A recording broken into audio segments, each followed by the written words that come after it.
As maldições foram por muito tempo as grandes vilãs de Jujutsu Kaisen. Jogo, Hanami e Dagon foram aí grandes exemplos de maldições extremamente poderosas e também extremamente perigosas. Porém, no mundo de Jujutsu Kaisen hoje em dia, as maldições têm sido deixadas de lado cada vez mais, a ponto de nem mesmo a gente ver mais alguma maldição aparecendo por aí. Mas será que elas vão ganhar algum destaque novamente na obra? É sobre isso que eu vou falar no vídeo de hoje.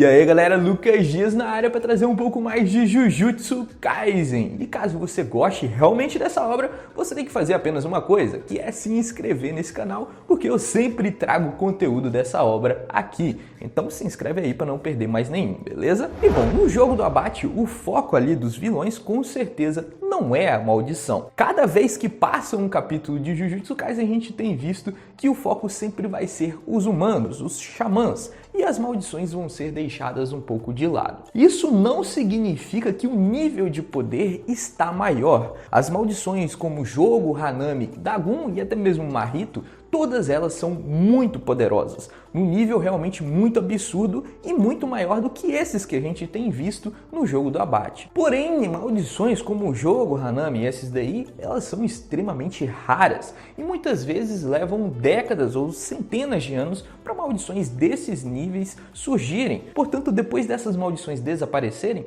fica um pouco mais difícil de alguma desse nível aparecer novamente. Mas fica sempre aquele negócio, aquela pulga atrás da orelha de que o nível de poder de um shonen sempre a tendência dele é aumentar. A gente vê isso com o Kenjaku. O Kenjaku é um problema muito maior do que o Mahito sempre foi, principalmente por causa da sua inteligência, mas a gente sempre tem a expectativa de que o próximo vilão seja mais poderoso. Essa é uma expectativa comum de todo mundo que assiste um shonen. Sendo assim, isso daí pode também dificultar um pouco ainda mais para as maldições. Primeiro porque elas não aparentam ser assim tão boas em formular estratégias quanto os humanos. Elas não são burras, longe disso, mas elas não se comparam ao que o Kenjaku está fazendo. O nível de preparo e estratégia que o Kenjaku demonstrou realmente é muito maior do que o nível que as maldições demonstraram.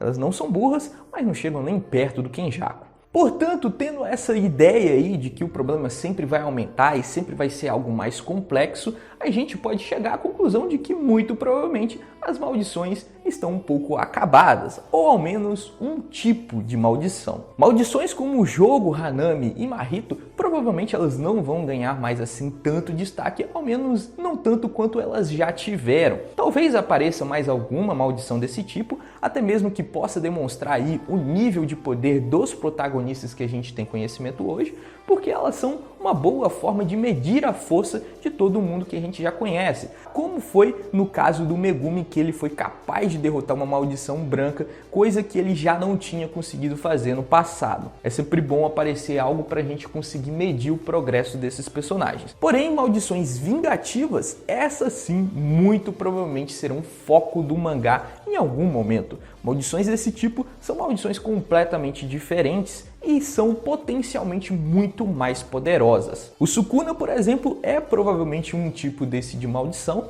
e ele com certeza vai ser um vilão muito importante ao decorrer da obra. Isso porque eles têm lá a mentalidade humana ainda e ainda por cima tem a capacidade muito parecida com as maldições de acumular muita energia negativa e esse tipo de coisa, além também de serem praticamente imortais. Portanto, maldições do tipo vingativa, essa sim tem uma probabilidade realmente muito grande de serem grandes vilões e ganharem grandes destaques. E eu não estou falando aqui somente do Sukuna, que é a maldição mais poderosa que a gente tem conhecimento até o momento. O próprio Naoya pode se tornar uma maldição e a gente também tem o conhecimento de uma das maldições mais poderosas de todos os tempos, que é um antepassado do Gojo. Essa que é uma das 3 maldições mais poderosas de todos os tempos, é também alguém muito importante, o que demonstra novamente que maldições do tipo vingativa podem fazer um grande estrago e podem ganhar um grande destaque. Mas não para por aí, porque tem uma situação aqui que muita gente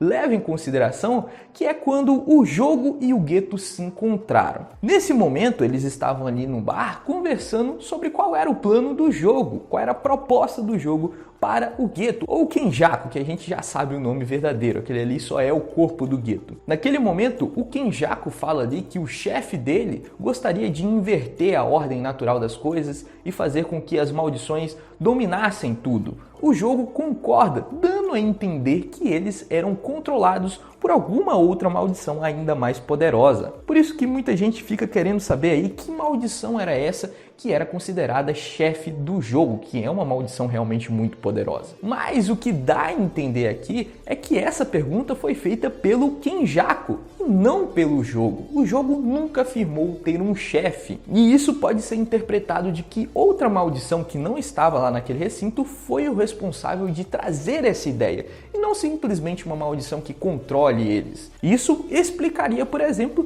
que o Mahito seria esse tal suposto chefe, porque a ideia geral ali foi composta pelo Mahito, de fazer com que as maldições dominassem ali o mundo humano, e portanto ele seria o chefe que o Geto ou Kenjaku apontou ali. Ele não seria um chefe de fato, somente aquele que produziu essa ideia que o jogo está trazendo. Se esse for o caso, aí realmente uma maldição nos mesmos moldes que o jogo e Hanami seriam muito difíceis de ganharem destaque novamente.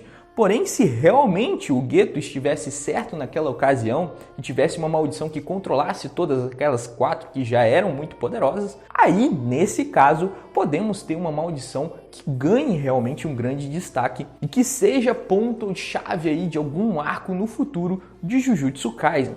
Coisa que eu acho bem difícil. Eu realmente, se for pedir minha opinião, acho que o Geto estava se referindo ao Mahito, que é provavelmente aquele que trouxe essa ideia que reuniu o jogo Hanami e o Dagon. Não acho que tenha algum outro chefe maldição que ainda não apareceu, como muita gente sugere por aí na internet. Mas sempre fica com aquela dúvida, não é mesmo? Caso exista realmente uma maldição tão poderosa que seja capaz de controlar o jogo e Hanami, aí sim, essa poderia ser um grande vilão e ganhar um grande destaque na obra. Mas como eu acho que não é o caso, eu acredito que as maldições vão ter mais destaque mesmo somente nas mãos do próprio Kenjaku, que tem uma habilidade de controlar ali várias maldições e que pelo patamar de poder também estar sempre muito alto, eu acho que não vamos ter um destaque muito grande para uma só maldição do Geto. Acho que ele vai começar a invocar várias e aí sim pode ser problema para aquele que ele enfrentar. Fora isso, não acho que venha aparecer mais muitas maldições e a gente vai ter um foco maior somente nos xamãs e nos usuários Jujutsu. Mas e você? Você acha que vai aparecer novamente alguma maldição que seja uma ameaça tão grande assim que vale a pena transformar essa maldição em um grande vilão? Ou você acha que somente as maldições vingativas e outros xamãs que serão um grande problema daqui pra frente? O que é a minha opinião, na verdade? Deixa aqui nos comentários para eu saber o que você acha de tudo isso, beleza? No mais, eu vou ficando por aqui e nos vemos no próximo vídeo.